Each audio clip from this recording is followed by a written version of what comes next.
Merci d'être venu en cette fin de journée. Tout le monde doit être un peu fatigué. Donc aujourd'hui, on va parler de LSP. Alors comme le thème de la conférence, c'est Indiana Jones, on va commencer par un peu d'archéologie. Est-ce que vous reconnaissez ça? Pas du tout, hein. Oups. C'est un DEC 30, un Datanet 30, pardon, qui date de 1960. Alors pourquoi ça a un intérêt dans notre cas? Parce que c'est une des premières machines sur lesquelles on pouvait faire du basique et où on avait un environnement de développement. On passait globalement du paradigme des cartes perforées au paradigme numérique. Et donc c'est un petit peu le grand ancien qui... des décennies plus tard, a amené à ce qu'on a aujourd'hui avec des IDE qui ont toute une gamme d'aides pour la programmation, de type éditeur, compilateur, gestion de projet. Alors gestion de projet au sens gestion des fichiers d'un projet, gestion de source, debugger, et aide à la saisie. Au fil des décennies, en fait, les IDE ils sont devenus de plus en plus compliqués pour contrebalancer en fait le fait qu'on avait des outils de plus en plus puissants et abstraits, que ce soit des langages ou des frameworks.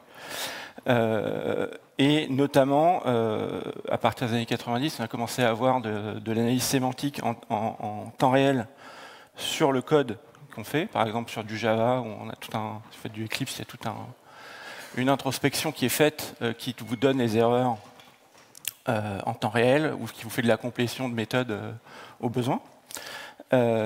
Et tout ça, jusque dans les années 2010, ça allait très bien, parce que chaque IDE ou chaque outil de développement avait en quelque part ses langages de spécialité sur lesquels il faisait ses aides à la saisie et sa sémantique propre langage.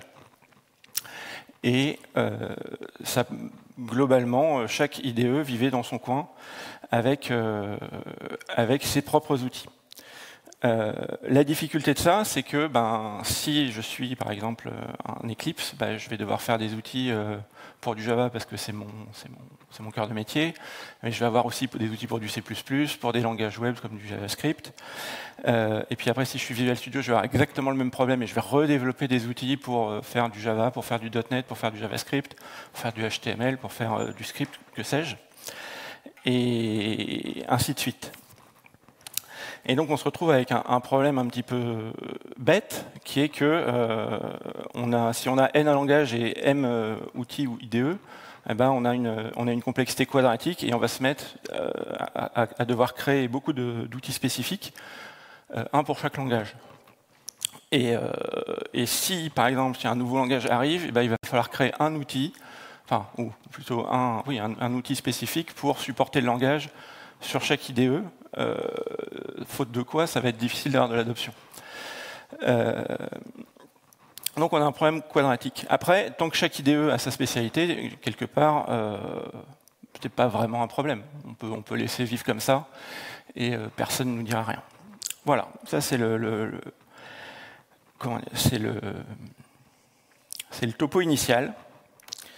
Moi, je m'appelle Maxime Régnier, je suis architecte solution chez OnePoint. Je fais beaucoup d'AWS en ce moment, un peu de Node et de l'implémentation de Data Lake. Ceci étant dit, si on revient à notre problème, ce qui serait pas mal, c'est d'avoir une solution où on n'a pas cette problématique quadratique. Alors, la solution de principe, elle est relativement simple. Pardon. C'est qu'on crée une interface normalisée. Et en gros, chaque IDE va se brancher sur cette interface normalisée au lieu d'avoir son propre modèle de plugin. Chaque langage va se brancher sur cette interface normalisée. Et du coup, ça nous permet de simplifier la solution et de passer d'une complexité quadratique à une complexité linéaire en n plus m, si on a n IDE et m langages de programmation.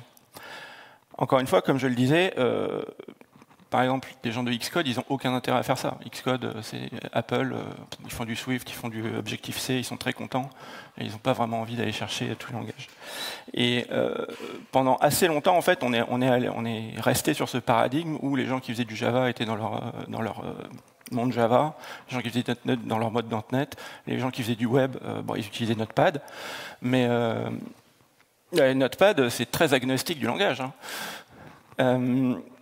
Et puis un jour, il y a des gens qui sont tombés sur ce problème, parce que chez Microsoft, on leur a dit, messieurs, nous on veut un IDE qui est fait pour le futur, qui est fait pour le web, et qui va supporter tous les langages du monde de manière simple.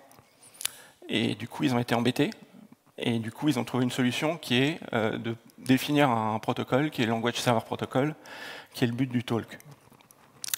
Donc, LSP, ça a été créé en 2016 par Microsoft pour Visual Studio Code, qui était exactement ce qu'ils voulaient mettre sur le marché et que sans support de langage avancé, ils allaient avoir du mal. Initialement, ça a été fait pour du JavaScript. Enfin, le premier langage supporté, ça a été JavaScript, mais dès la conception, ils avaient lié des partenariats afin d'être sûr qu'il y avait d'autres personnes qui utilisaient LSP pour que le bébé ne soit pas mort dans l'œuf, parce que il n'y avait que eux qui partaient sur cette solution et les autres seraient restés sur la leur. C'est pas standardisé, c'est juste une norme, enfin une spécification techniquement, qui est publiée et suivie par Microsoft. Les caractéristiques un peu du langage, donc on a une charge utile en JSON RPC, JSON RPC, je ne sais pas si vous le faites en français ou en anglais. L'idée, c'est qu'on a un échange client-serveur avec un échange de capabilities au début, je vais en reparler après. Et l'idée aussi, c'est qu'on est agnostique du transport, c'est-à-dire que la spécification décrit la charge utile, mais pas comment, entre le client et le serveur, la donnée transite. Donc ça peut très bien être du WebSocket, ça peut être du socket, ça peut être du pipe, ça peut être tout ce que vous voulez.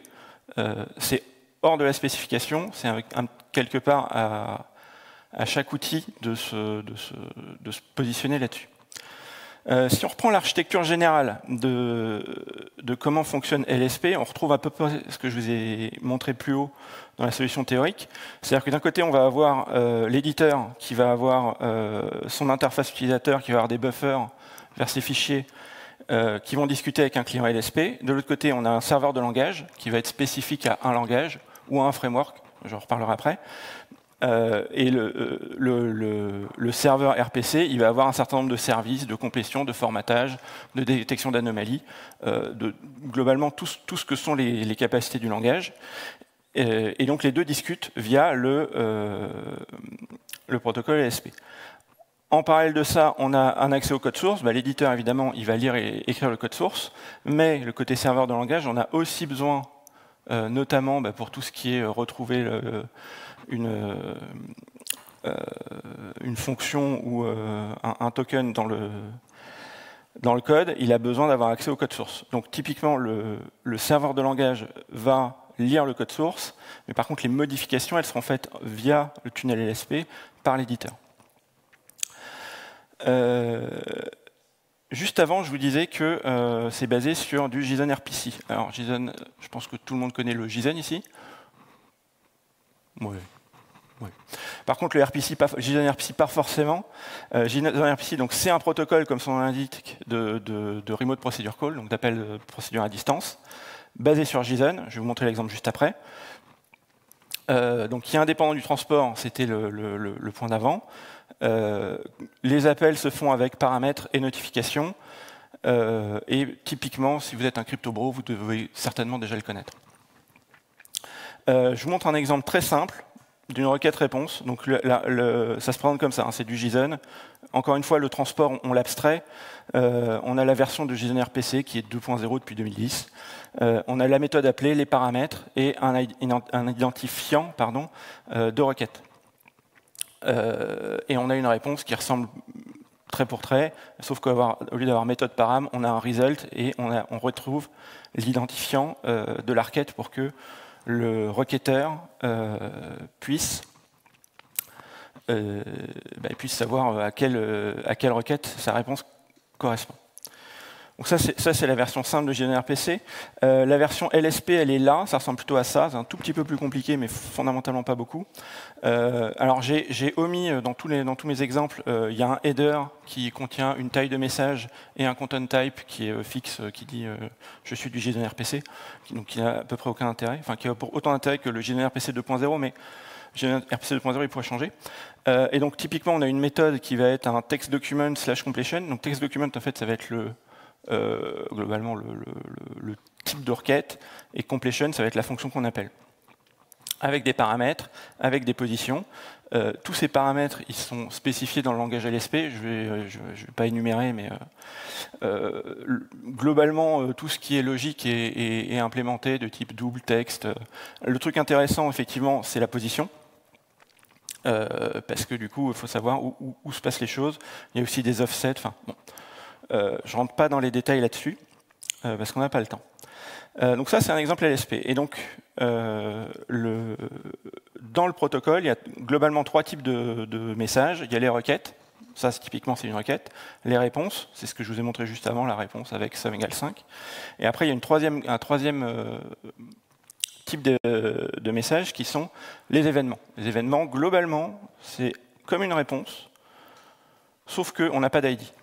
Pour dire juste, c'est un paquet de données, gère ton paquet de données. Donc ça, globalement, c'est globalement les grandes lignes du serveur, du protocole. Comment ça se passe entre un serveur et un client? Typiquement, ce qui va se passer au niveau de l'IDE ou de l'outil de développement, peu importe, je veux dire IDE pour le talk. Au lancement ou au besoin d'avoir un serveur de langage, en fait, le client, donc l'IDE, il va lancer une initialisation. Une initialisation qui ressemble à ça, avec une méthode initialize. On ne voit pas ma souris. OK. Donc il y a une méthode initialize ligne 3 là. On a un certain nombre de paramètres. Un root URI, globalement, le root URI, il va définir le workspace dans lequel le serveur va travailler, pour savoir en gros quelle source il doit aller chercher. Et après, on échange des capabilities. Typiquement, là, on dit, je peux faire de la complétion et je peux faire du hover avec le format Markdown. Donc ça, c'est ce que demande l'IDE au serveur de langage. Une fois que ça c'est fait, une fois que le message est envoyé, on a la réponse du serveur qui dit, voilà, moi mes capabilities, c'est ça. Texte document, je sais gérer. Je peux te fournir du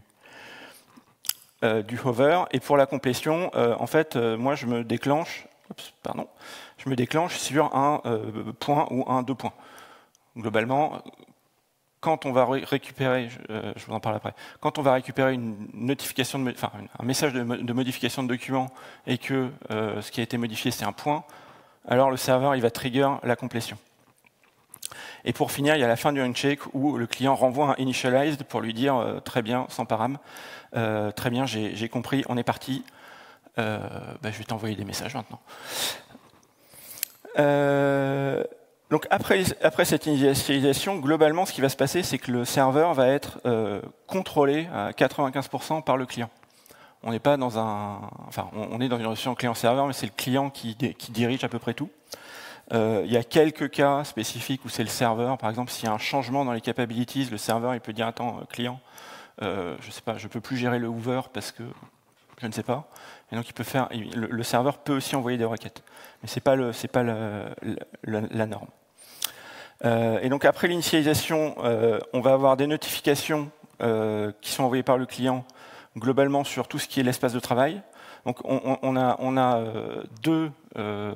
trois. Le protocole il va gérer l'espace de travail, le workspace. Donc pour dire par exemple, j'ai fait un git pull, attention, il y a tel fichier qui a changé. Donc serveur, fais attention à toi. Fais attention. Il faut que tu prennes en compte que j'ai fait un git pull, donc mets-toi à jour. Il y a les notifications sur les fichiers. Genre, je viens d'ouvrir tel fichier en plus, donc vas-y, lance tes diagnostics dessus. Et après, il y a les demandes d'être contextuelles. Typiquement, j'ai fait un contrôle espace, je veux la complétion sur mon curseur. Là, j'ai quelques exemples pour illustrer. Donc, tout le language server, vous comprenez. Typiquement, quand on ouvre un document, on a un text document /did open. Donc ça notifie le serveur. Ce que je viens de dire. Va regarder dans ce document et si tu supportes les diagnostics, fais-moi des diagnostics. Quand on édite un document, pareil. Quand le serveur détecte qu'il y a une erreur ou qu'il y a un code smell, pardon, c'est lui qui va du coup spontanément envoyer un diagnostic. Et voilà, après on peut faire un go-to-definition et on peut aussi dire j'ai fermé ce document, arrête de regarder ce qui se passe dedans, de toute façon, il n'existe plus de mon côté. Donc globalement, c'est finalement très simple. C'est juste un protocole client-serveur qui avait besoin d'être normalisé. Donc les fonctions principales, gestion de fichiers et gestion d'espace de travail, je l'ai expliqué. Navigation, donc ça va être typiquement tout ce qui est GoToDef, GoToImplémentation qu'on retrouve. Autocomplétion, donc la complétion. Le survol, le hover dont j'ai déjà parlé. Les diagnostics. Là, j'ai un entrée qui peut sauter. Diagnostic et notification, formatage de code, et on peut aller aussi jusqu'à action de code de type implémente-moi le getter, des choses comme ça. Donc, avec tout ça, en fait, on se rend compte que pour apprendre un langage à son IDE, finalement, c'est relativement simple. À partir du moment où on a un serveur de langage, évidemment. De quoi on a besoin? On a besoin d'une implémentation JSON RPC, qui est plus ou moins standard, de savoir gérer des requêtes et de savoir envoyer des requêtes et des événements, de savoir gérer des réceptions de requêtes et d'événements, tout ça est standard. Et à partir de là, on commence à faire son premier callback et on dit ma première capability, c'est, je sais pas, faire de la complétion ou faire du formatage. Donc finalement, derrière un peu la magie de ce que font nos IDE aujourd'hui, il y a un protocole très simple qui a été adopté très très vite parce que du coup c'est sorti en 2016 donc pour VS Code JavaScript, comme je vous l'ai dit. La publication du protocole, c'est 2017. À partir de 2018, il y avait déjà, il y avait les gens alors NeoVim c'est un petit peu après, mais NeoVim quand ils sont sortis, ils ont été à fond sur le LSP. Globalement, tous les gros IDE se sont mis entre 2017 et 2020, ils se sont mis à supporter le LSP parce que de toute façon, ils avaient aussi une problématique de j'ai plein de plugins de langage qui sont diversement maintenus, qui sont faits qui sont faits certes souvent hors de notre contrôle. Et du coup, c'est un peu compliqué de maintenir à la fois le fait de pouvoir supporter des langages et d'être robuste. Et donc là, en 2024, on a plus de 100 implémentations. Je vous ai mis le lien vers langserver.org qui qui fait le suivi de toutes les implémentations et toutes les capabilities qui existent sur LSP. Oh, pardon. Si on revient un petit peu sur pourquoi ça a marché, en fait, je pense alors, on ne saura jamais, mais la simplicité du protocole JSON RPC, c'est quand même un vrai plus par rapport à du XML RPC, par exemple, qui est un petit peu plus fastidieux par rapport à des choix binaires. Le déplacement de la charge de l'implémentation, ça, je n'ai pas parlé directement, mais en fait, quand vous faites un IDE et qu'on vous dit faut supporter, je sais pas, le langage Rust, si vous n'avez pas un tool comme ça, vous allez devoir vous taper les spécificités de Rust et comprendre comment marche Rust. Maintenant, si on vous dit vous avez un serveur de langage qui a les capacités standards, le serveur de langage il va être fait par l'équipe qui fait Rust, par exemple, ou des gens qui sont experts en Rust. Et vous, côté IDE, en fait, vous avez juste à implémenter le petit plugin standard qui est tout petit, du coup, pour gérer ça. Et donc la charge de l'implémentation, elle va bien souvent partir côté de l'expertise, des gens qui ont l'expertise du langage, et pas côté des gens de l'IDE qui, eux, supportent potentiellement beaucoup de langages, beaucoup de paradigmes, et qui sont certainement pas experts, justement, sur ce sujet. Le corollaire de ça, c'est que on peut implémenter le serveur dans la langue de son choix. Si je reprends par exemple l'exemple de Xcode, on va pas faire un plugin Glim en Xcode. Par contre, on peut faire un serveur de langage Glim en Glim et qu'on interface avec Xcode. Ça c'est facile, on passe par un pipe ou par un stdio et ça se passe très bien. Et autre chose aussi qui est importante, c'est que si vous vous rappelez au début, je vous disais VS Code ça a surtout été fait pour le web. Si vous vous rappelez en 2015, mais c'est encore le cas aujourd'hui, des frameworks web c'est un peu toutes les semaines. Donc à chaque fois qu'il y a un nouveau framework qui sort, se dire bon, en quelques jours, je peux avoir une implème qui va me fournir les capabilities pour ce framework, c'est assez sympa. Et en plus, on peut dire ah bah attends, framework, vas-y, fais ton serveur, et nous on l'intègre et tout le monde est content. Donc voilà, je pense que tous ces choix, ça a permis en fait une adoption très rapide. Aujourd'hui, je crois que tout le monde supporte le LSP. Il y a IntelliJ qui ont encore leur propre système, mais qui supportent aussi le LSP à côté via le plugin. Et c'est globalement un standard de facto qui peut être utilisé à bien des égards. Et demain, la spécification est toujours en évolution. Là, on est à la 0.17, on va être à la 0.18 bientôt. Les principaux évolutions, c'est la gestion du code base. Donc, globalement, c'est enrichir le protocole LSP et l'intégration de l'IA, parce que je pense que tout le monde fait de l'IA ici. Et globalement, c'est le sujet à la mode. Et donc voilà, j'en ai fini. Je vous remercie de votre attention malgré l'heure tardive. Et si vous avez des questions, je suis à vous pour 3 minutes.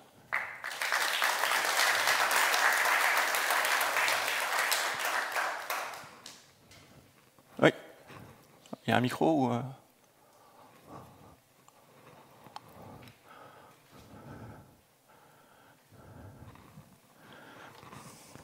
Merci. Comment ça se passe pour les modifications? Parce que du coup, si on lui donne le chemin vers le code en cours... Il y a un dit change en fait. En fait, ouais. ça dépend, les modifications, c'est comment le serveur qui sait qu'il y a des modifications, c'est le client qui lui envoie. Il dit, j'ai changé ça, voilà le nouveau texte. D'accord, donc l'éditeur envoie en direct le diff quand même dans ces cas-là, parce que si je suis en train d'éditer quelque chose et je n'ai pas encore enregistré... Oui, mais en fait, ça passe par les buffers. Ouais. D'accord. Et au passage, je ne l'ai pas mentionné, mais un des problèmes de LSP, c'est que c'est effectivement assez gourmand parce que ça crache du message, si je peux me permettre. D'autres questions? S'il n'y a pas d'autres questions... Ah, si, là, monsieur.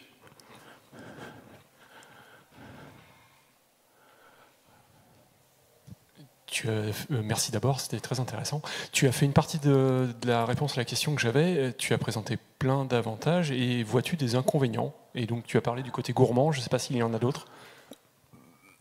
En fait, par rapport à ce qui existait avant, j'ai envie de dire, on est quand même très bénéf. Après, des inconvénients, il y a l'aspect, oui, c'est gourmand. Il y a des limitations aussi parce que le protocole étant asynchrone, des fois l'implémentation côté client, comme je disais, ça peut cracher beaucoup de messages et le serveur, il faut qu'il sache que, il faut qu'il se débrouille pour pas envoyer des réponses sur des données qui sont obsolètes. Mais sinon, il n'y a pas, il y a plus des difficultés d'implémentation. Après, encore une fois, on est quand même dans beaucoup de, il n'y a rien de magique en fait. C'est magique quand on le voit, mais c'est pas vraiment magique quand on le fait. Donc j'ai pas de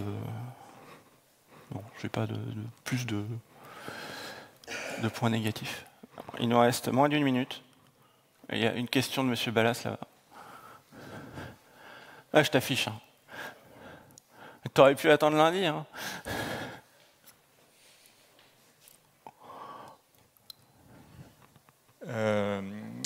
Dans mon éditeur, si je sélectionne une zone de texte et que je fais bouton droit extraire la fonction, est-ce que c'est le LSP qui modifie le code ou est-ce que c'est mon éditeur? Et si c'est le LSP, au bout d'un moment, tous les éditeurs auront les mêmes capacités. Ah oui, théoriquement, le but c'est ça. Hein. Le but c'est que tous les éditeurs aient la même capacité. Maintenant, pour ta réponse, tu sélectionnes une zone de texte, tu fais. T'as dit que tu voulais faire quoi? Bouton droit extraire, tu fais une code action quelconque. Oui. Ouais, en fait, ce qui va se passer, c'est que ça va partir au serveur. Le serveur va répondre en disant ça, c'est la modification à faire, et c'est le client qui va modifier vraiment ton. D'accord. Donc les gens d'IntelliJ, par exemple, n'ont pas tellement intérêt à participer à ces trucs-là parce que ça donne la plus-value de tous leurs outils de refactoring aux autres. Quoi. Entre autres. Ok. Mais après, c'est aussi à un coût, quoi. Parce que du coup, c'est eux qui supportent le coût, et c'est pas. le serveur de langage. On est à 0, donc je vous remercie encore une fois.